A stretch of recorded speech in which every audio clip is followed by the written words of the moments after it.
안녕하세요. 대구부동산 스터디입니다. 4월 4일 1일 브리핑 오도록 하겠습니다. 땡땡이 풍년이다. 땡땡이 풍년이다. 땡땡이 뭔지는 시청자들의 판단에 맡기도록 하겠습니다. 어제 가지가지 한다. 대환 2번 안 된다고 해놓고 대환 2번을 허용해줬죠. 그래서 가지가지 한다 이런 이야기를 했었죠. 오늘 근데요. 신생아 특례대출 부부 합산소득 1.3억이 아니고 2억까지 늘려준다고 뉴스가 떴습니다.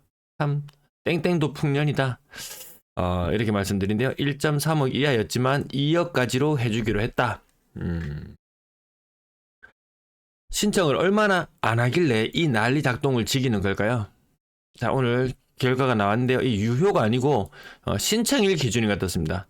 네, 신청일 기준으로 했기 때문에 아마 거의 다 허용됐을 거예요. 신청일 기준. 빨리 눈에 안 들어오네요. 동그라미를 표시해 놓으려고 하다가 아무튼 신청일 기준으로 2달간 4조 5천억을 대출 받아갔다. 우와, 대단하다. 그러니까 9억 이하 거래량이 그렇게나 늘어나지. 정말 대단한지 확인해 봅시다. 특례보금자리로 나오고 한 달, 2달이 지났을 때 25조를 신청했어요. 네, 처음에 40조 중에서 25조. 몇 퍼센트인가요, 이거? 한 60%? 한 60% 이상 신청했습니다. 지금 얼마 신청했다고요? 32조 중에서 4조 5천억 신청했어요. 15% 정도 되나요? 15% 정도 신청했나요? 형편없죠? 대출 안 해가요. 그나마 대환이라도 해가면 다행인데 대환도 안 해갑니다.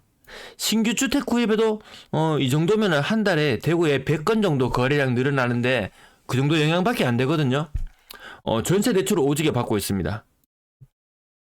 안 사요, 안 사. 그 뭐 살아나겠습니까? 수경할 때 감액하고 그냥 R&D 지원하면은 어차피 이 돈 다 남아요, 이거. 지금 이 속도로 돈 써봐야 연말까지 가서 10조, 15조, 절반 32조, 절반 16조도 쓰일지 안 쓰일지 미지수입니다. 쓰기 힘들어 보여요. 이 속도로 가면은.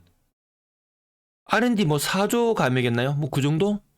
어차피 아파트 시장은 이미 빠그라진 것 같은데요. 차라리 이런 데 지원해주면 훨씬 더 낫지 않나 이런 생각도 잠깐 들었습니다.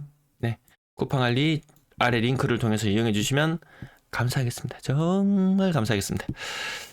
매도 물량 오늘 수요일 줄어드는 죄송합니다. 목요일 줄어드는 목요일 그래도 4만 개 이상을 유지하고 있습니다. 4만 개는 뉴노멀이다 이런 느낌이 들 정도. 네, 전세 물량 9,700개 아직도 늘어나는 추세. 월세 물량도 연중 최고치 수준 8,000개 연초 대비 10% 정도 늘어나 있습니다. 전체 임대 물량 17,778개. 이 수준 안 가면 한 8,000개 수준까지 떨어지지 않으면 안정화를 이야기하기는 어렵습니다. 빈집들이 자꾸 늘어납니다. 빈집들이 자꾸 늘어나요. 아파트 거래량 117건 무지하게 많습니다. 부산의 거래량을 뛰어넘는 날들이 많습니다. 지금 아직까지 거래 신고 지금 60% 정도 됐을래나 많습니다. 2200건 정도까지도 바라보고 있는 3월의 거래량입니다. 근데 희한한 것은 4월의 거래량 보시면 직거래 비율이 너무 높아요. 직거래 아니면 안 사는 분위기, 그 시장 안 좋아지는 분위기인데요. 물론 시간이 지나면 직거래 비율 서서히 떨어지긴 합니다. 딱히 직거래 비율이 많이 높아지지는 않은 그런 상태.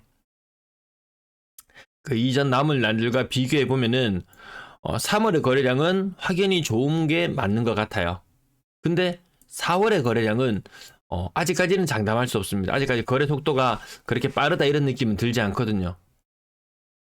신생아 특례 소득 제한 2억까지 늘려준다고 해서 딱히 더 많이 대출 받을 것 같지는 않아요. 대환은 하겠죠. 부동산 띄우려면 대환해가지고 집값이 띄워지나요? 대환에서는 집값 안 띄워져요. 계속 신규로 매수해주는 사람이 있어야 되죠. 그래서 예전에 그런 이야기가 많았죠. 바보보다 더 바보가 뒤에서 또 사줘야지 집값이 올라가지. 이제 더 바보는 없습니다. 아니, 더 바보는 있지 싶어요. 더 바보는 있습니다. 하지만 더 바보가 돈이 없어요. 범어 엘리넷들 9억. 범어 아이파크에 대해서 이야기해달라는 이런 댓글들이 자꾸 달리는데요. 조합원 아파트 괜히 이야기해놓으면 속 시끄럽습니다. 속 시끄러워요. 1스테이트 되고요. 요거 40평형대 가격이 7억이고요. 빌리브 스카이 주상복합 7억 4천. 어제 범은 W 얼마였나요? 9억 5천이었나요? 9억 9천이었나요?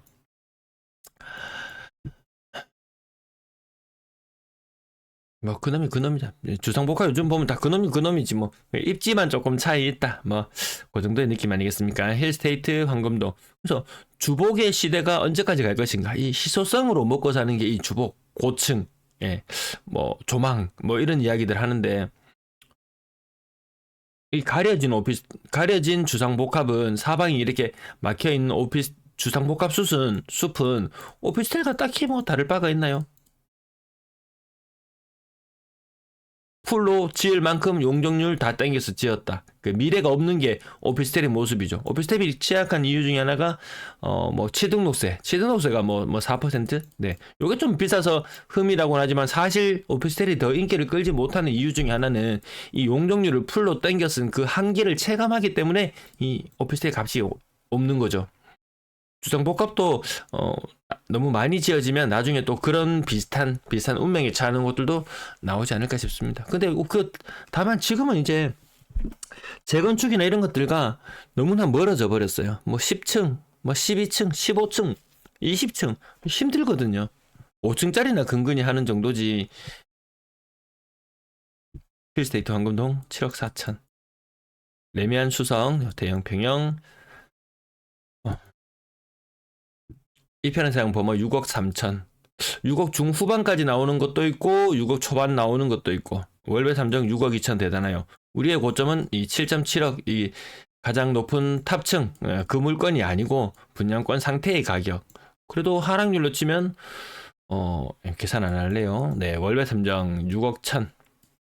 6억을 살짝 넘어서는 거래 나타났고요. 더샵 리비테르 5억 9천.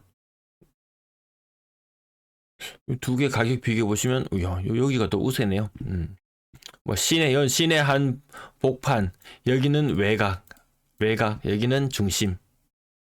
딱히 뭐 중심이 의미가 없죠. 자기 생활권에서 생활권을 중심으로 뒀을 때 주위에 뭐가 있나가 중요하지. 단순히 지리적으로 원도심이니 뭐니 이렇게 하면은 고성동 옛고자의 성성 옛날 성 있던 그 동네 그거 진짜 찐으로 원도심 쪽 아니겠습니까? 하지만 의미 없더라. 전세 가격이 2억 초반 이렇게 나오고 있습니다. 하지만 월배 3정 보시면 최근 전세 가격 3억 9천, 한 3억 5천 뭐 이렇게 나올 거예요. 전세가율 이런 동네는 한 70% 가까이 되는데 시내권 원도심 한창 열풍 불었을 때 의미 없더라. 나머지 생각보다 6억 이상 치고 올라가는 것이 쉽지 않았더라. 월배 2차 알파이크 가격 보시면 이거 5억 중후반까지 한 5억 7천 정도 거래 건수도 나왔었거든요. 14층에 5억 3천? 또 한 건이 더 있었는 것 같은데 월배 2차 발가 한 건 더 있어. 5억 1,500. 또 이렇게 보면 가격이 반등했다가 떨어지는 것 같죠. 고가의 아파트들 그나마 여기 호재 있는 동네거든요.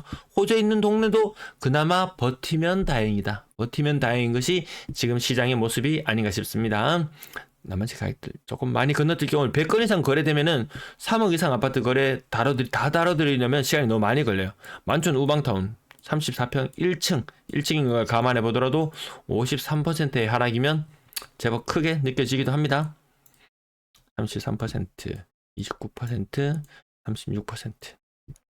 그나마 침산동, 남산동, 동대구, 용산동, 감삼동, 죽곡, 뭐 매곡, 뭐 이러죠.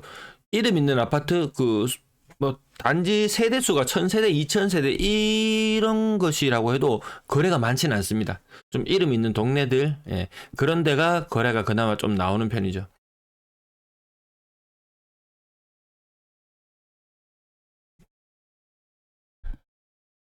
네, 여기는 요 정도만 표시해두고요. 네, 다 못 살펴보겠습니다. 너무 많아서. 30% 동그라미 그냥 감각적으로 대략 30% 정도 하락하는 건 어느 정도 비중을 차지하는가. 네, 그 정도 느낌으로만 보시면 되겠습니다.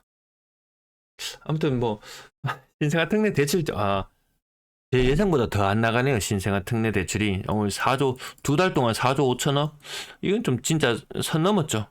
선 넘었습니다. 너무 대출을 안 받습니다. 그럼 누가 사느냐? 요런 3억대 초반 평당 1,000만원대 아파트 혹은 그 아래쪽으로 많이 빠지는 것들 있죠. 많이 빠지는 거. 채권당 거래대금 서서히 내려오다가 평균 가격이 3억 정도 되면은 또 다른 기회가 열릴 수도 있는 것 같다. 그것은 지난번에 주택구입 부담지수 이런 것과 같이 연관지어서 설명을 드린 적이 있고요. 작년 정책자금 60조 계속 말씀드립니다. 올해 정책자금 신생아 플러스 뭐 보금자리 딴 거 해가 10조 해가지고 42조 정도 돈을 투입한다고 이야기했는데요. 신생아 대출 이거 제가 예전 차트 막 만들어서 보여드렸잖아요. 이게 절 반도 안 쓸 거다. 반도 안 쓸 거다. 15조 플러스 10조 이렇게 잡으면 작년 대비 너무 적죠. 3월에 거래량이 늘어난다고 해서 뭐 총선 효과 뭐 이 정도로 생각할까요? 총선 이후에 또 집값을 띄우기 위해서 노력할까요? 정부에서 총선 지나고 나면 딱히 집값을 띄우기 위해서 노력할 이유가 없어요. 뭐 건설사에서 뭘 해준다면 또 이런 걸 모를까? 그런 거 아닌다면 그 표나 이런 것에 딱히 도움이 되지 않는 행위거든요. 3억 미만 비중 계속 올라가서 55% 정도 수준. 6억 이상 아파트의 비중은 계속 내려와서 6% 수준. 국평에 6억 이상 그렇게 많지 않아요. 6억 이상도 이 대형 평형들이 섞여 있어서 이 정도 비중이 나오지. 국평만 기준으로 봤을 때 6억 이상 아파트 비율 여기 턱없이 한 3% 될라나? 근데 버머 아이파크 분양가 뭐 10억 뭐 가까이 하는 것 이걸 뭐 분석해 달라고요? 님이 대구에서 자산 수이 한 5% 안에 자산 기준으로 한 5% 안쪽에 든다, 3% 안쪽에 든다. 그러면 지를 수 있는 정도. 보통 사람들이 빚을 내서 한 5억 들고 있는데 5억 빚내서 들어간다.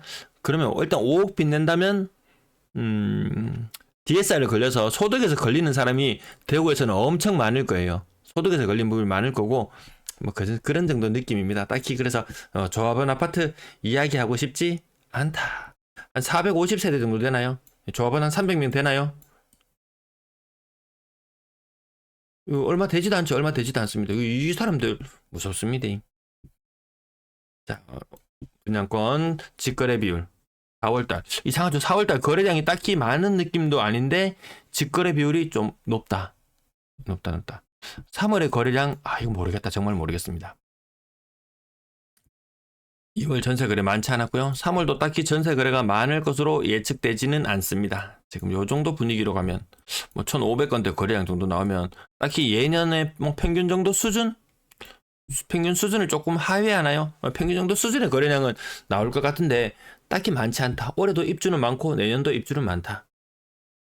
평균 전세 가격 떨어지는 추세 아직도 유지되고 있는 것 같습니다. 2억 2천 정도 수준. 3억 미만 전세 비중이 역대 최대치로 막 올라가네요. 4월 거래량이 얼마 안 돼서요. 아무튼 뭐 85% 정도 수준이면은 역대 거의 최고 수준으로 올라와 있습니다.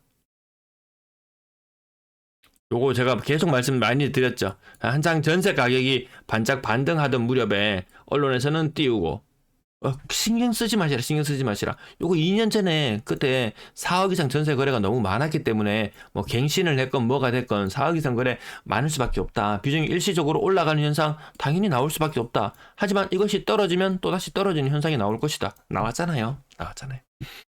전세 거래, 월세 거래량도 딱히 눈에 띄게 많이 보이진 않고요. 월세 가격 쭉 빠지죠. 그럼 일반적으로는 보증금이 쭉 올라가주면서 요 균형점을 맞춰줘야 되거든요. 자, 월세 가격 쭉 빠졌어요. 근데 보증금은 딱히 별로 안 올라갔어요. 그 말인즉슨 월세 가격도 조금 빠지고 있다는 말이에요.